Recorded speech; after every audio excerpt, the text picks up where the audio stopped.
पागल भलाई गुलाब के फुलवा देखे के मन करेला रोज रोज धड़के दिलवा। तोरा हंसी पे दुनिया दीवाना हो गई, प्यार में पागल ये जवान दिल हो गई।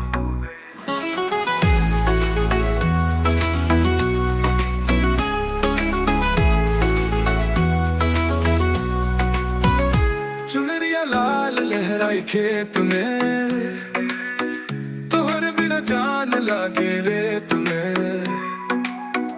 आँखियों से बात करे जो होला, सपनवा में रोज हमके तो होला।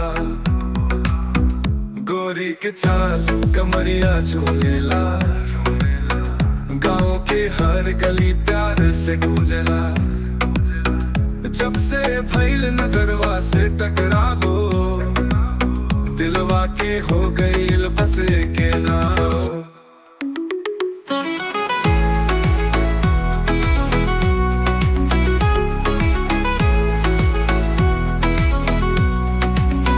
चुनरिया लाल लहराई खेत में, तोहरे बिना जान लागे रेत में। आँखियों से बातें करे जो होला, सपनवा में रोज हमके तो होला। गोरी के चाल कमरिया झूमेला, गाँव के हर गली प्यार से गूंजला। जब से भइल नजरवा से टकरावो, दिलवा के हो गईल बस के नाव।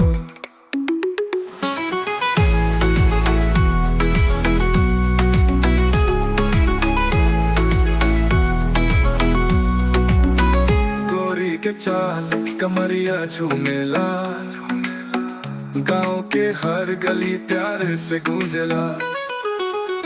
जब से भइल नजरवा से टकरावो, दिलवा के हो गए